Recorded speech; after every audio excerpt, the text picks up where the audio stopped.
Welcome to Fearless and Flawed. Today, we're joined by Vicky Brown.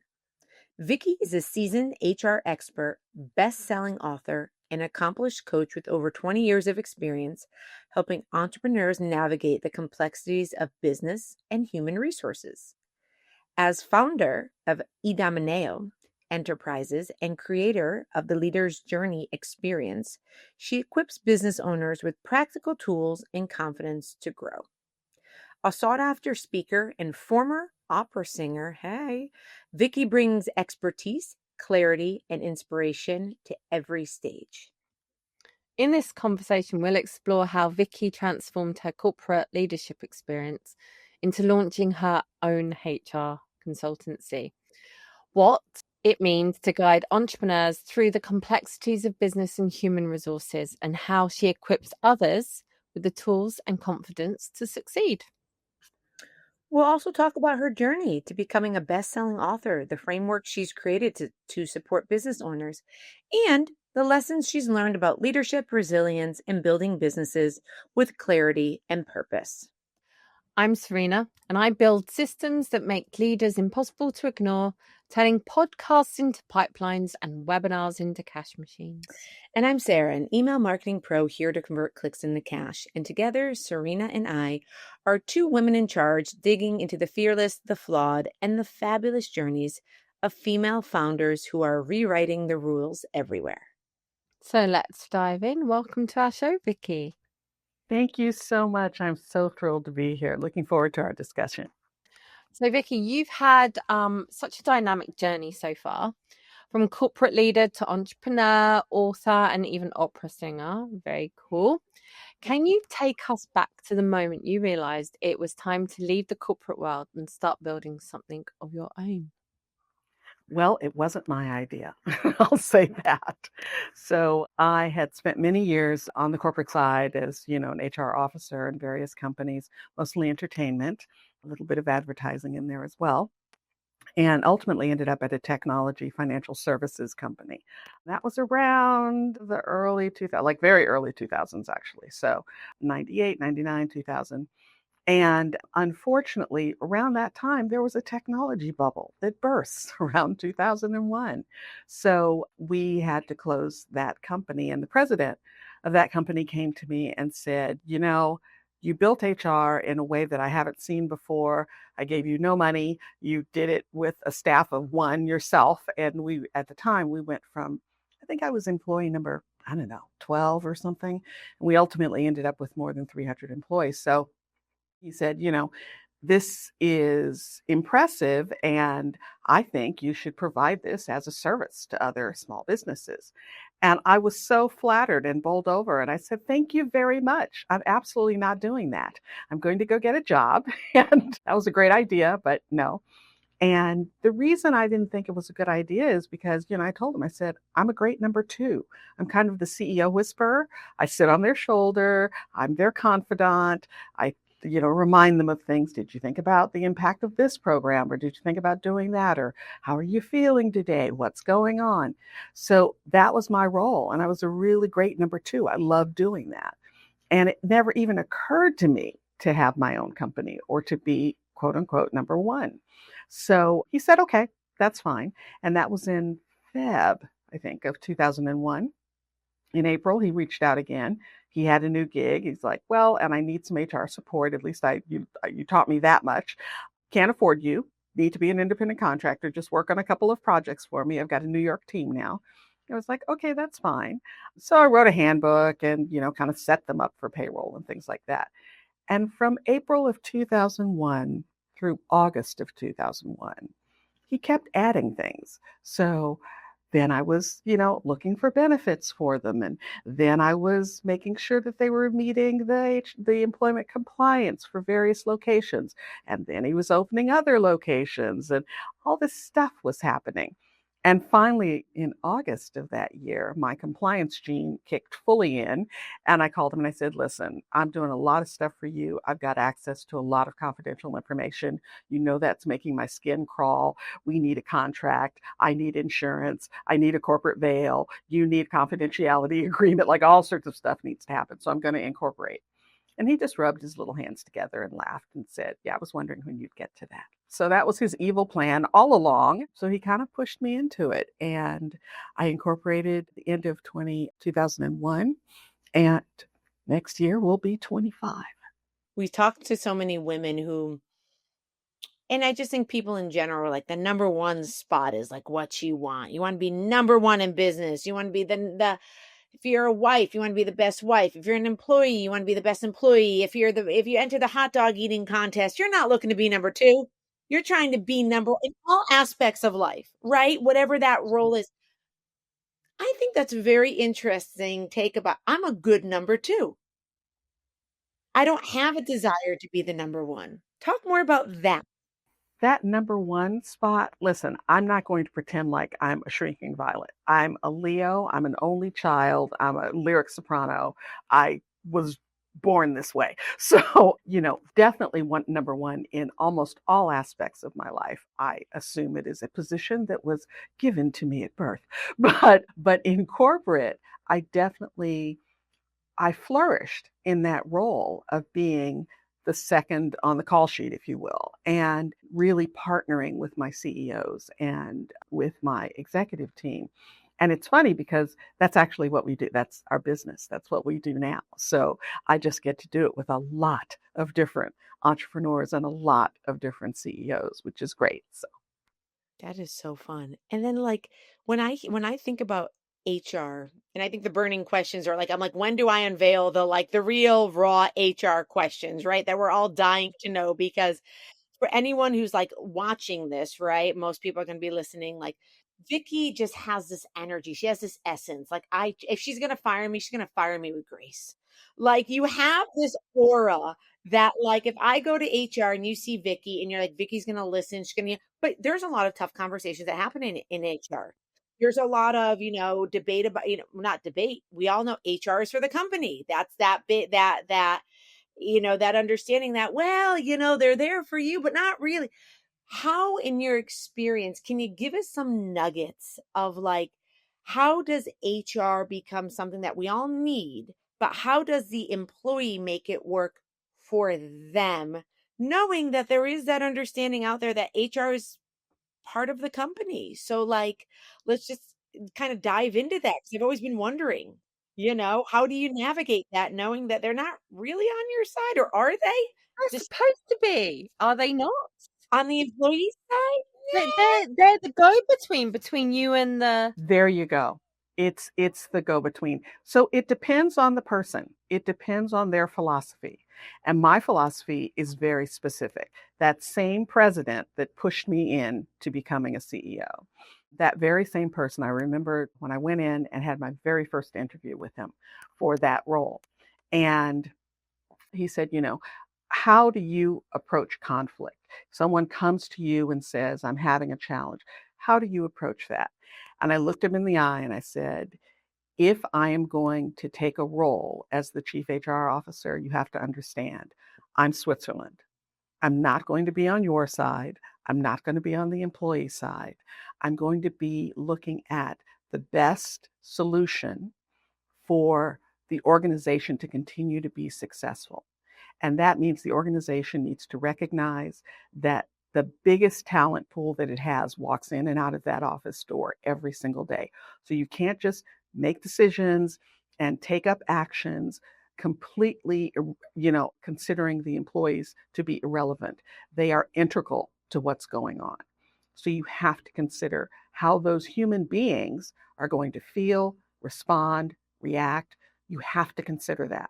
On the other hand, the employee also needs to understand that the greater good is the thing that makes sure everybody eats.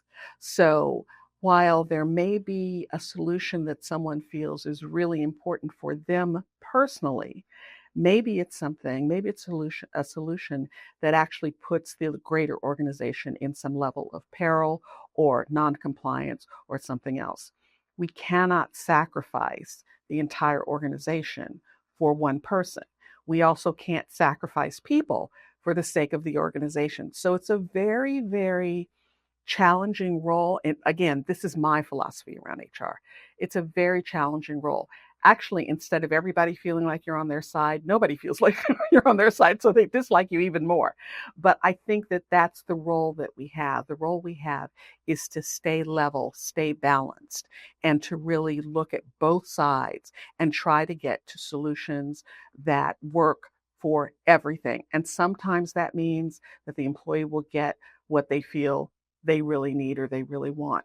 And sometimes that means that the company does something that may not feel really great for the employee base, but it's the right thing to do to ensure the ongoing, and when I say success of the company, I mean it needs to continue to exist.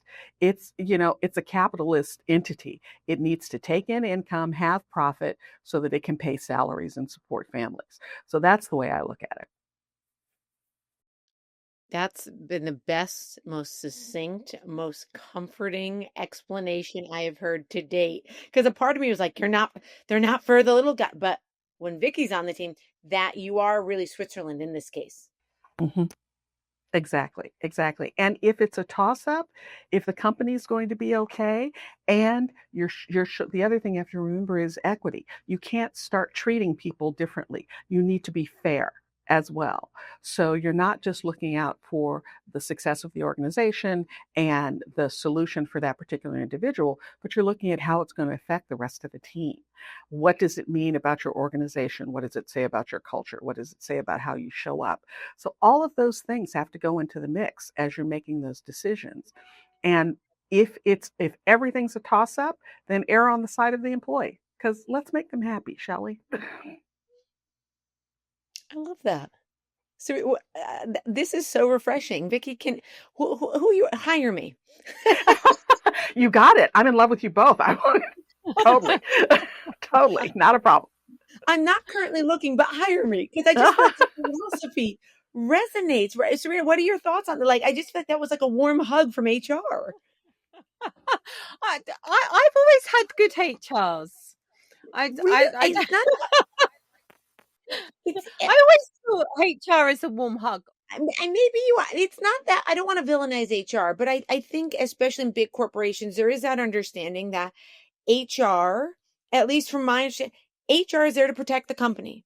And that's just the reality is, and again, I don't want to villainize them, but you're an employee. And again, I'm talking big companies, 40,000 employees, 20,000, where it's like, let's just read the room here. You got to make sure that you feel good walking away from it. But I think maybe this is young Sarah, her first job, really understanding that HR was good to me because I understood the game being that HR needs to protect you, but they also need to protect someone else.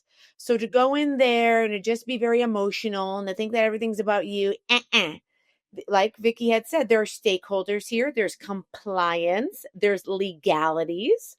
There are things that I think sometimes the individual doesn't consider. And someone like Vicky would come in. And so now with your business, you come in and do you coach? Do you give templates, guidelines? How does that now kind of for companies like startups, I'm sure need an HR process. They call you and what happens? Yeah, so the thing about the organization is we handle what I call administrivia. So we will handle the paperwork and the documentation and the compliance and making sure you have the posters and your sick leave policy is, compliant and all of those things. But a large part of what we do and something that we really, really, is part of our favorite tasks with clients is that we consult. So we spend a tremendous amount of time consulting with managers and supervisors because we want to expand their ability to lead their teams. So when you are really good at your job making the widget, you show a high level of facility with that, you get promoted to managing other people who make the widget. That is a different job. That is a different muscle set. That is a different skill set.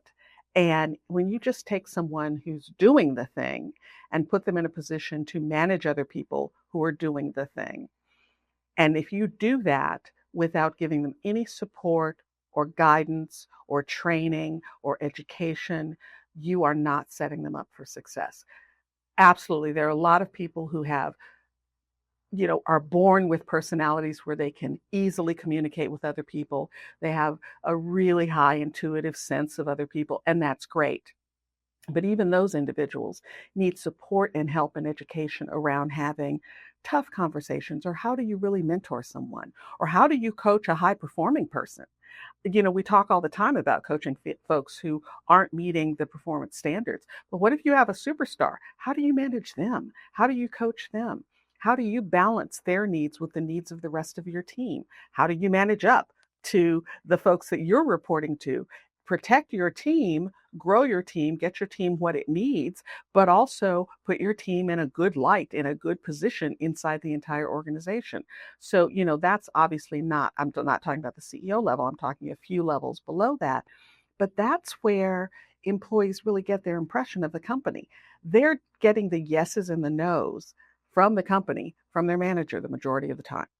So if the manager doesn't know how to deliver that message, or doesn't have a good sense of empathy and communication with their team members, then those team members are going to have a negative impression of the company. It doesn't matter what senior management is doing. It's like, oh yeah, well, senior management says this and they talk a good game, but my manager is a stinker and he's just mean all the time. And he doesn't let, I had a doctor's appointment and I couldn't go. So that's their impression of the company. So we really work hard at making sure that those folks who are coming newly into management or supervisory roles have that they can grow the tools that they need to manage people on a daily basis. And then we do that all the way up the organization. And then when you get to the top, my favorite part is when you're then supporting the CEO or the business leader inside the organization.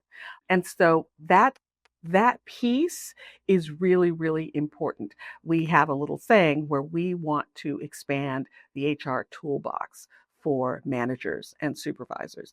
We don't want our clients ever to leave us, but if they go away, we want them to go away better than we found them. Not everyone wants to be promoted. Mm-hmm. And also, not everyone should be promoted. Now, there's a lot of organizations that you should be paid for doing a great job. End of. It shouldn't always be about promotion. I remember reading about Microsoft that used to promote sideways. So they would, if you were a great developer, that did not make you a great manager. So great developer doesn't get promoted to a great manager. He just gets paid more to be a great developer, for example. So I really, really love that whole understanding of everybody's position, and not always pushing people to be something that they're not, or what they don't want to be.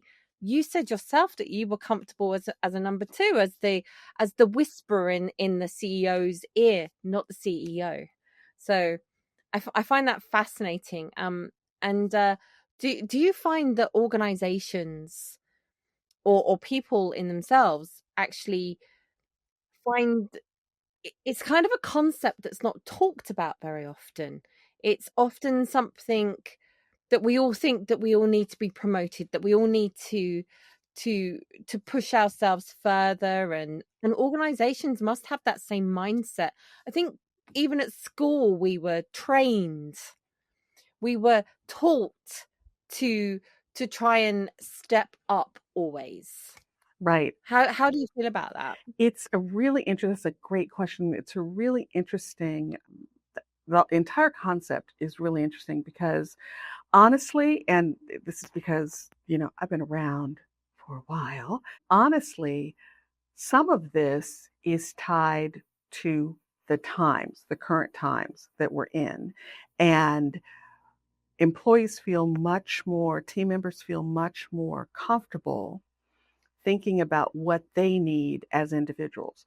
I will tell you, when I started in the business world, that was not the case. Everybody wanted to, they didn't want to come in at the bottom, but they did come in at the bottom. And the goal, the one and only goal, was to keep moving up that ladder. And that meant you built the widget, then you became the supervisor over people building the widget, then you became manager over the supervisors who were over the people. You just kept going up that ladder. It was not a question as to whether you would be a good manager or you wanted to be a manager.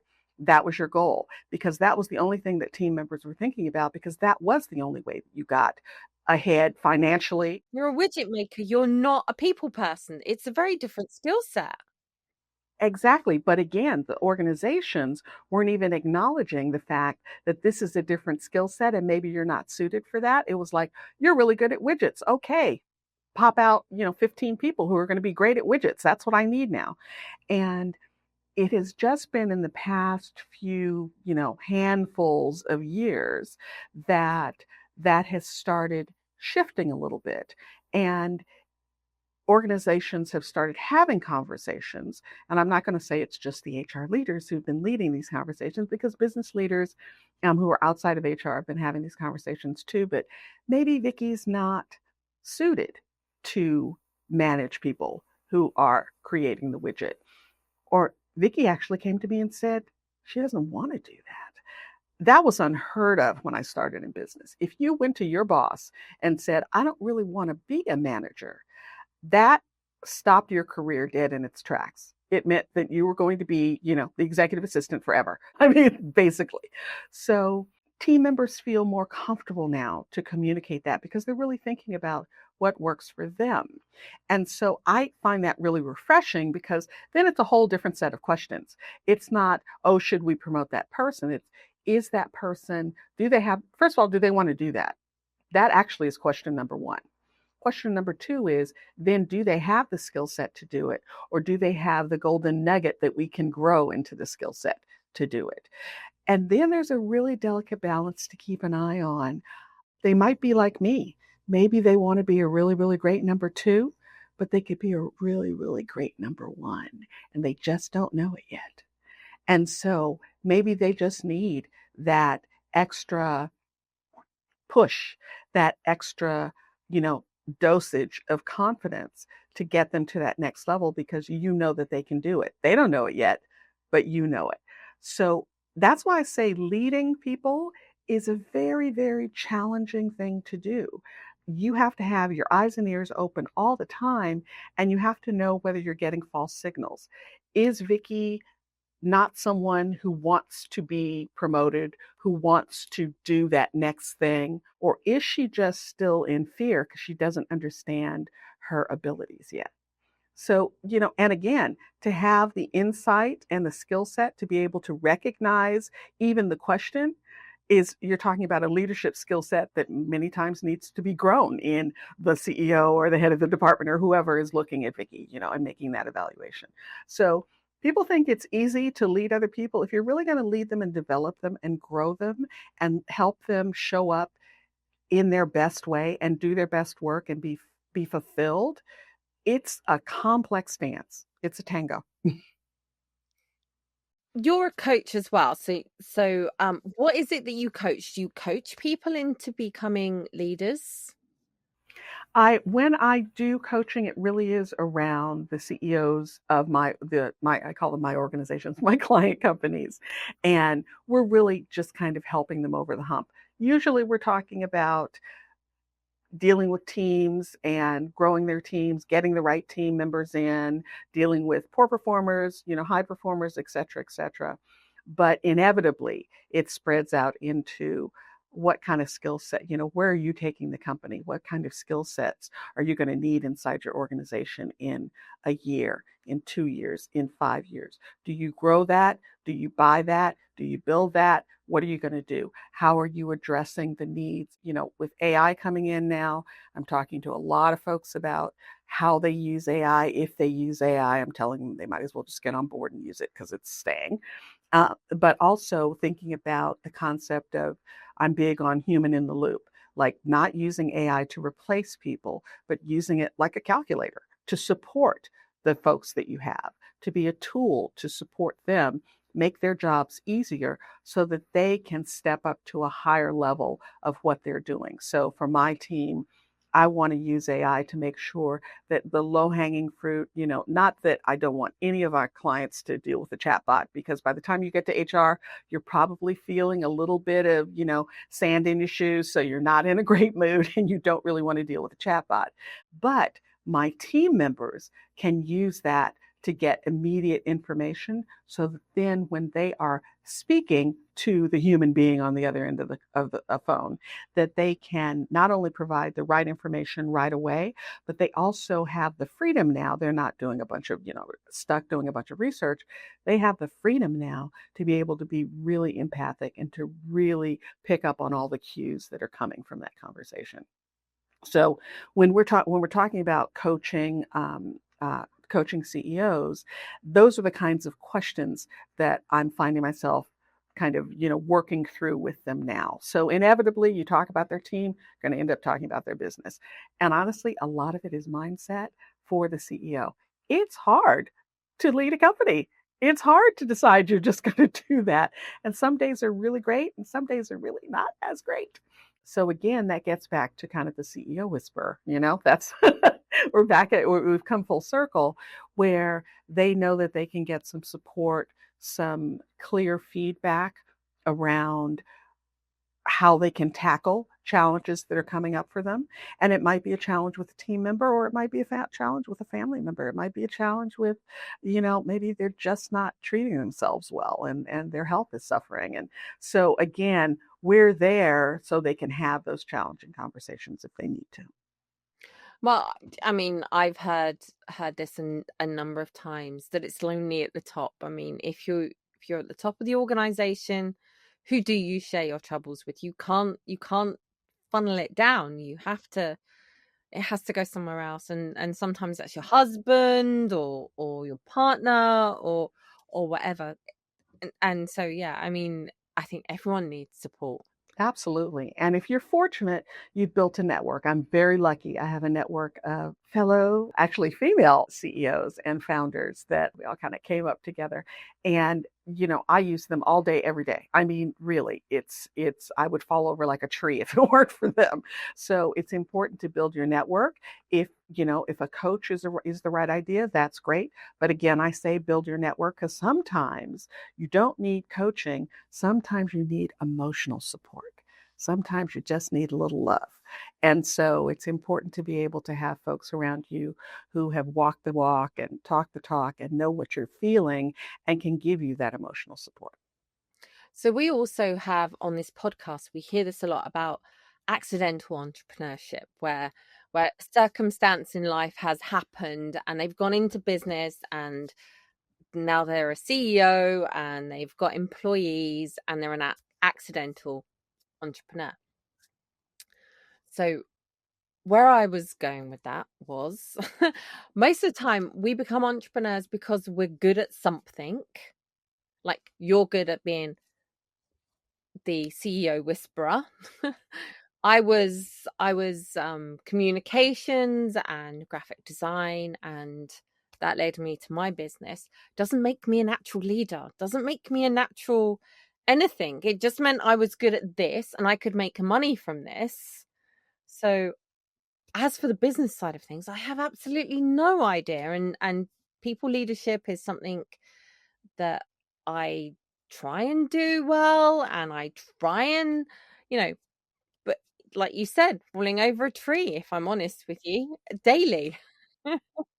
Well, it's interesting because, when you start a company, when you decide you're going to start or lead a company, a big chunk of it is people leadership. That becomes integral, at least by the time you finally decide you're going to hire your first employee. In the beginning, it might just be you and a, laptop in your second bedroom. That's what I was doing. But eventually you're probably going to bring someone on board. And then you have the complexity of leading someone and the joy, because I don't want to make it feel like it's just there's all darkness around. Oh my goodness, it's so difficult to lead people and so difficult to grow them. And how do I do that? All of that can be challenging, but the benefit that you get from having team members is off the charts. My team members have put Idomeneo in a position that I never even dreamt of. And I dream really big. We are far beyond anything that I would have considered. I didn't even know we would go in this particular direction. And it's because of my team members and the talent and the support that they bring to what they do every day. It makes a huge difference. So just a little plug for having people on your team, because it can be a really wonderful thing. So that is a big aspect of being a leader, is leading people. But when you're leading a company, there's all this other stuff. And like you said, I was good at what I was good at. Did I know sales? Yeah, not at all. Did I know marketing? I'm sorry, market what? Did I know accounting? Oh, please don't even talk to me about that. So you're right. So there are all these other aspects that you are now responsible for. You're responsible for the whole thing. So I always tell folks, and this is my motto for me, continuing education, learn as much as you can. And in addition to learning as much as you can, reach out and get experts to support you. I learned about accounting. Am I an accountant? No. Am I going to do accounting for my company? No. Am I going to have an accountant? Oh, yeah, absolutely. But I also learned about it. I know what a cash flow forecast looks like. I can read one. That was not the case when I started the company. It's my responsibility to have enough knowledge to be able to manage those areas, but absolutely bring in experts to support you to actually get the nitty gritty done and to give you guidance. Because I don't sit around all day thinking about, oh, how does that bill that just came out impact my, tax status? What? So it's important to tap into the expertise that's available, but that doesn't get you off the hook from learning as much as you can as well. So I'm going to take this back now to your opera days. How has that led? I want to know, is there anything that you took from that into this business? And also I want to know more about the name of your company too. Oh. And how you got it and stuff like that. Well, it's the name of an opera by Mozart. It has an aria that I like, and it was accidental as well because I had decided back in the day, I had decided to go ahead and incorporate. And as I said, it was August of 2001 by that time. I remember all this because my birthday is in August. So I remember it was on my birthday I decided to incorporate.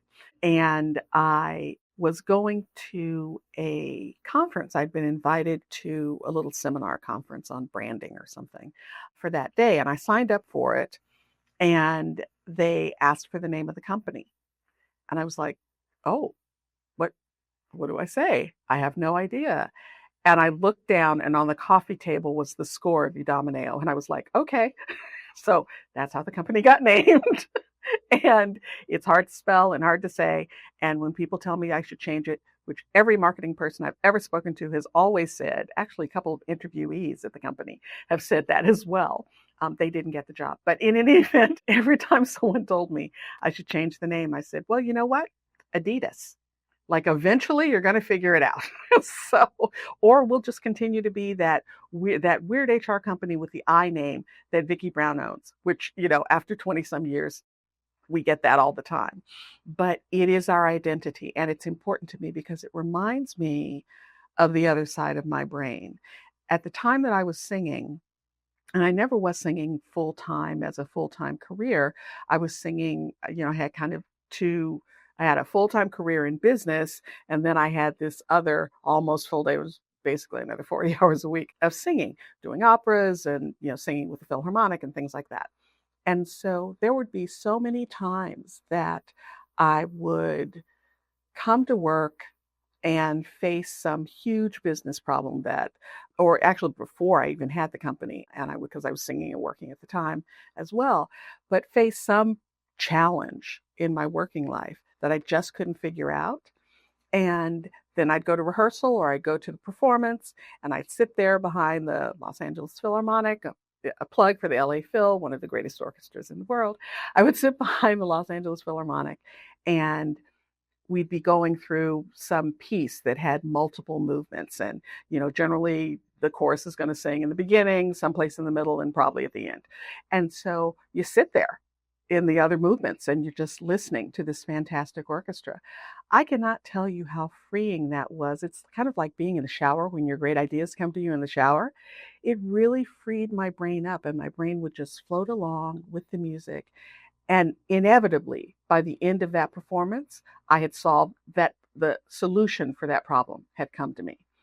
Now, at the risk of making it all sound like roses, I would, I'm a neurotic singer. So the auditioning and the learning the score and the she's better than me, or there are younger people coming up to take my job. And, oh my goodness, I hate that director and blah, blah, blah, all of that You're stuff. safe from AI, though. Right. Well, sort of.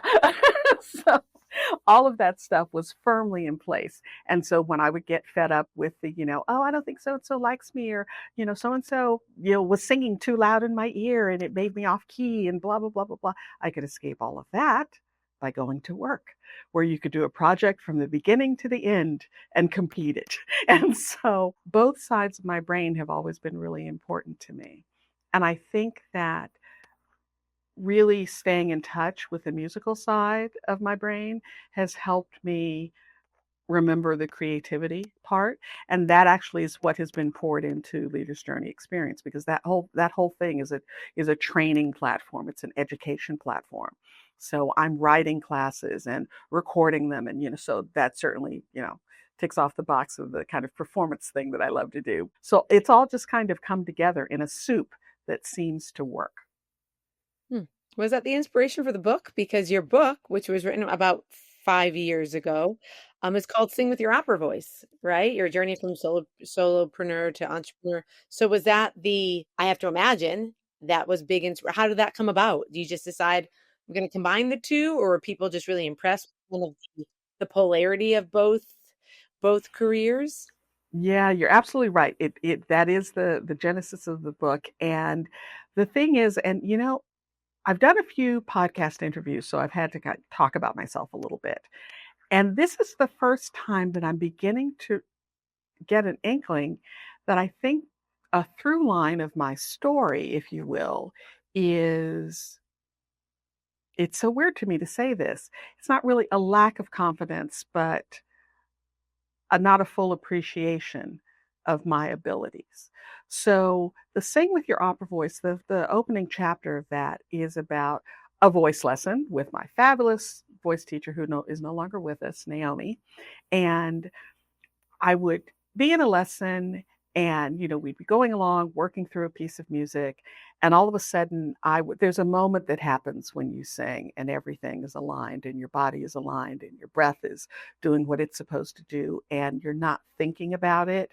And for me, it's as though the music is coming from above me and I'm just a vessel and it's just flowing through the top of my head and out my mouth. And I don't know how it's happening, but it's just all happening. And being a lyric soprano, there are times when, you try to hit a note and it really hits you back. So, there are things can go really, really wrong there. But when they go really right, it can feel amazing. And I had one of those moments. We were going along, I was doing my thing, it was just okay. And then we went through a passage again and it really hit. And Naomi stopped and she said, "That right there, what did you do? That's what we're going for. You have to do that all the time. What did you do?" And I said to her, "I don't know. I just thought I'd pretend like I was an opera singer and sing like I thought an opera singer would sing."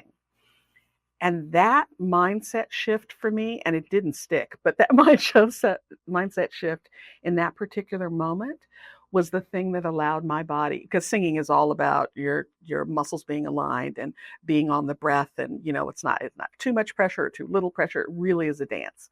And that mindset shift allowed my body to fully align itself without me getting in the way. And I was able to perform up to my capability in that moment. And she said, "Then think like an opera singer all the time. Pretend you're an opera singer all the time. Do that." And stepping into the role of running Idomeneo was kind of the same thing. You need to put that jacket on. Be confident. Put on the CEO jacket, step into it, learn what you need to learn, know that you don't know everything, but really trust yourself that you have the innate natural skill set that you can grow on to become a stellar leader in your organization. And so that's what the book is about. The book's about, you've got it. You just need to know you've got it. Vicky, you're so poised. You're so well spoken. This has been, but now we like to kind of have a very HR friendly gotcha moment. Yeah, well, it's very HR friendly. This we would not get written up. This is very PG-13, where I was hearing your journey and hearing kind of like, you've been doing these podcasts. So I think naturally there's reflection of your own journey and who you are. And we love to hear that because I think each time I'm guessing being on that journey myself, you kind of iterate and understand yourself more, right? And tell the story better, which is awesome. And it's a pleasure. I think I mentioned this when we first met. I was like, you have just such a great podcast voice too. I mean, for nothing else, it's like it's a real. Sometimes I'm like, oh wait, I have to keep engaging. But it's almost. Has anyone told it? Like maybe it's the opera voice. It's just very tranquil and soothing, um, which is lovely. It's always a Well, pleasure thank you. to speak to that. But now we have a fun little question. Serena, do you want to pull that up from a previous podcast guest? Um, so I can't remember what industry they were in, but it doesn't matter. Sometimes people ask things very specific to their industry, very not. But Serena, what do we got on the upcoming question? Well, our question from our last guest was, what gets you fired up? It's a very open question. Yes, we don't guide it in any way. It's now for you to interpret however you wish and answer it however you wish. You're a Leo. I'm a Leo too. Yeah, a lot of things get me fired up. I was going to say anything that involves performance, and that is true. But I think the thing that really gets me fired up is sometimes I'll hit a day where, you wake up and it's just kind of bleh. I mean, it's not good, it's not bad, it just is. And, you have a task list and you've got to get through those things. And you're not really in a bad mood, you're just not really in a mood at all. And on those days, or maybe you even feel a little heavy because there are some things, some challenges left over from the past few days that haven't been resolved yet or whatever. And on those days, inevitably, I will come into work and on my way to my office, I will hear the hum. And I call it the hum, and it's really kind of the low key vibe of my team members working together, dealing with clients, work, collaborating with one another. All of that brings me a level of joy that is so surprising to me. It just sends me right off the rails. And I get emotional when I think about it because it hit me. I remember the first time it happened and it hit me completely out of left field because it wasn't something I expected. It wasn't something I was looking for. I just realized that I felt so proud of them and so happy to be able to bring these incredible people together and to watch them. I actually had a moment like that yesterday. I was talking to someone, we were doing her one-on-one, and she was talking about what was happening with her department. And she mentioned that a member of her department and a member of another department took it upon themselves to get together every week and do a recap of this one. They both handled different aspects of this one client. They took it upon themselves to get together and have a meeting every week to review the changes that had happened with this client, because the technology piece that we were using to communicate, it's good, but it was leaving out some of the color. It was getting the specific facts, but leaving out some additional information. And they were like, we keep being at 6s and 7s with this. Maybe if we just got together and kind of went through everything. They've been doing that for a while now. Was not their manager's idea, was it? And they are entry-level folks. That made my heart grow 7 times. I mean, I loved it. I loved it. Here are people who saw a challenge. We had been trying to approach this challenge for a number of months. They came up with an idea and executed it on their own, and then told their managers what they were doing, and it has been flawless. That makes me a happy camper. I thought you were going to say, I don't know, a piece of cake or something. Because, all the accomplishments, but you just took it there where it's like even better, that feeling of like stuff is happening that you've created. Exactly. Stuff is happening. And that is my greatest joy. My greatest joy is, and it's the greatest challenge. As the leader of the organization, my job is to create a place where people can do their best work, come together, see success. My job, I give them the tools, I give them the opportunity, I give them, and when I say the tools, I also mean the success of the organization. So we have fuel, we have revenue, we can, do what we need to do. But that's my job, and I love it. Awesome. And what would you ask the next guest? What are your plans for when you decide to step away or step aside? Because sometimes people will actually, they actually want to retire and step aside or step away. But most times with most entrepreneurs, they just want to step aside. Maybe they're not going to do the day-to-day anymore and have the direct leadership responsibility, have someone senior below them. But they still want to keep their, eye on what's going on. Well, ultimately, we're all trying to build an asset that can be sold or passed down or grown. We're building assets. We're not employees. We are entrepreneurs. We are building something. And I think, the big dream, Sarah's sold her company. So she's already been there. I think that's what we're all looking to do ultimately at some point. So it's a great question. And I think it gets lost because when we're starting out, it's such a struggle to just like get the thing up and running. And, that's we're 100% focused on just making it a thing. And we don't really think about what might the future be. Well, that's the whole thing about being an accidental entrepreneur, going back to that phrase again. All of a sudden you realize, hang on, am I actually even building something that can be sold here? Or is this a job? Or what is this? So I think it's good for I'm not going to say particularly women, maybe particularly women, I'm not sure, to actually see entrepreneurship as building assets. I think it's a good reminder for us all to be grounded in that. Right.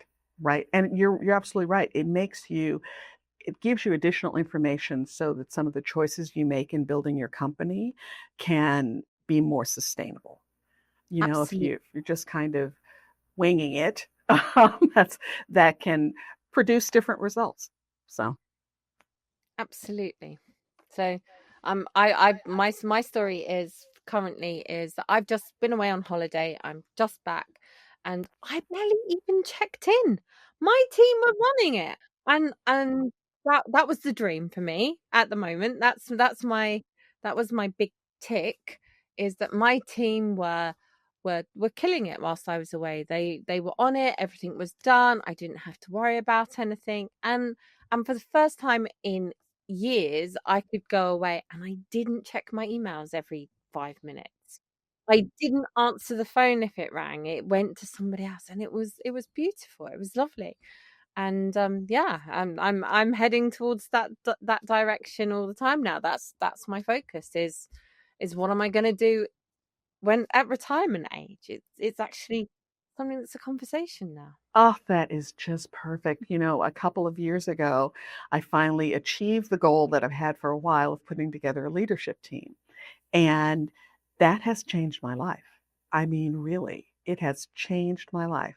Really being able to take some time away or focus on this new division of Leader's Journey or, whatever it is, I now have the bandwidth to actually think the thoughts and do the thing. So it's been wonderful. So I commend you. Being able to go away and just really go away is amazing. And I think this is just a really good reminder for all our accidental entrepreneurs and all these women that were great at something and started a company based around that it is ultimately, it's got to go somewhere. You want it to go somewhere. You're not going to get promotion if you're CEO, if you're the founder. It's just so you've got to go somewhere, and it's always good to have those goals. And I don't know if Serena had mentioned this, but when people we have a solid listener following, and we always like to kind of shout out, of course, on our website, we have all the formal links and ways to find you, of course. But is there anything in particular, an Instagram page or something, a nugget of wisdom that you kind of want to leave behind, or just, a project on the side, book number two, something that as we wrap up, you kind of want to put out there that maybe isn't on the website yet, or something exciting that's coming up? Yeah, and if not, that's cool too. That's cool too. If not, or maybe it's an Instagram account that you want to get a little love to. Well, thank you for asking. I have a couple of things. First of all, I have a gift for your listeners, and so I'll give you the link to that. But I also have a little golden nugget for them. So I did this last year, I think it was. And I did it in video form. I did an annual letter as though I was doing a letter to shareholders. I'm the only shareholder, but there you go. But I did an annual letter because it gives you a nice opportunity to kind of recap what's been happening in the business. But I did it last year. I didn't do it for 2024. I did it for 2027. So I actually did an annual recap for the years between 2024 and 2027. And I included our goals for 2027 as though they had already happened. And I talked about the success that we had and where we were and what was going on. And that one thing, I go back to it occasionally. That has been 1,000 times better for me than looking at my goals written down. And, I have a goal for this year and I have a goal for this quarter. And I certainly have those things. But from the inspiration viewpoint, to be able to go back and look at a video annual letter for 3 years, pretty amazing. And I still have a lot of work to do. So I would suggest go ahead and put together where you really envision where you feel like you're going to be in 3 years. 3 is a good number for me. 5 is a little bit far out, and 1 is still too close, but 3 is good. So that's my golden nugget. As far as the gift is concerned, I'm an HR person, so of course I'm going to give you some HR compliance stuff. And you can find that at Vicky Brown HR, because I'm not going to make anybody spell Idomeneo. So Vicky Brown HR, VickyBrownHR.com/podcast gift. We'll have all your info, our listeners know, on fearlessandflawed.com.